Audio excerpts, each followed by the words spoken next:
6.12. Nüüd näen, et taas F-tuuri on kaldumine ja mis asi on G-bemoll 13. Nagu me mäletame, eelmises järgnevuses oli selle koha peal C7 või C9 ja see G-bemoll ongi C-le. G-bemoll võrdub, eks ole, Fis. Fis ja G-bemoll on sama akord, sama heli enharmooniliselt. Nii et siin on triiton, nii et on C asendus on nüüd meil G-bemoll, mis on siis dominant, triiton asendusega dominant F-ile. No hakkame otsast minema. C mai 7, taas on neljaäälne seade, pean jälgima. Nüüd tuleb mul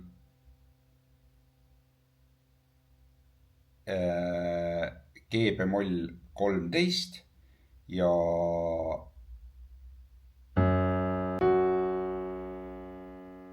minu septim peab olema, eks ole. Siis peab olema kindlasti terts ja 13 on E-bemoll. Nii et nüüd mul ongi G-bemoll 13, siin ta näitab küll Fis, aga ma ütlesin, et see on enharmooniline akord. Ja nüüd tuleb F mai 9. Ja nüüd tuleb D-bemoll 9, mis on jälle G9 triiton asendus. Ja G9 on meil dominant C-le. D-bemoll 9, siin on 9 ja lahendan ära. C mai 9 ilma kvindita, 9 septim terts. Tuleme algusesse tagasi. C mai 7, nüüd tuleb mul Ges 13, C mai, F mai 9 ja Des 9 ja lahendan ära. Korra veel.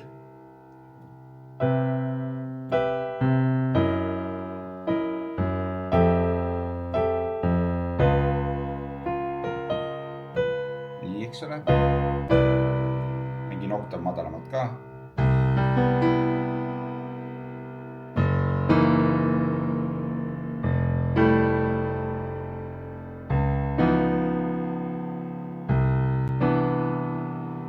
Proovime viia nüüd F-tuuri selle.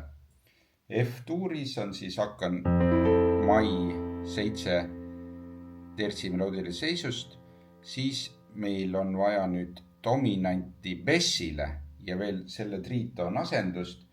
Nii et dominant Bessile on ju F ja tema triiton asendus järelikult on, triitoni kausul on B13. Siis mul on vaja A on septim, Dis on terts, siin ta näitab S, aga tegelikult on D dies ja 13 on Gis, siin ta näitab A-bemoll. Vaadake klaviatuuri rohkem. Ja nüüd mul tuleb Bess mai 9 ja ma tean alati, et triiton asendus laheneb pool tooni allapoole. B-bemoll mai 9 ja nüüd, et jõuaks tagasi F maisse, siis võtan C triiton asendus, see on F dies või G-bemoll ja vaatan, et see on nooni meloodilises seisus peab olema. Järelikult võtan noon on siin ehk 2 ja lahendan ära.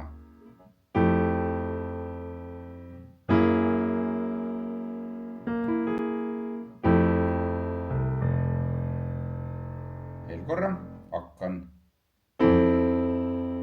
tertsi meloodilises seisus, siis tuleb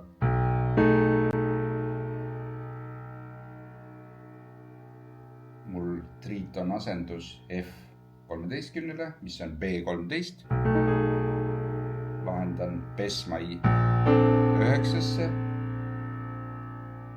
ja triiton asendus C9-le on Fiss.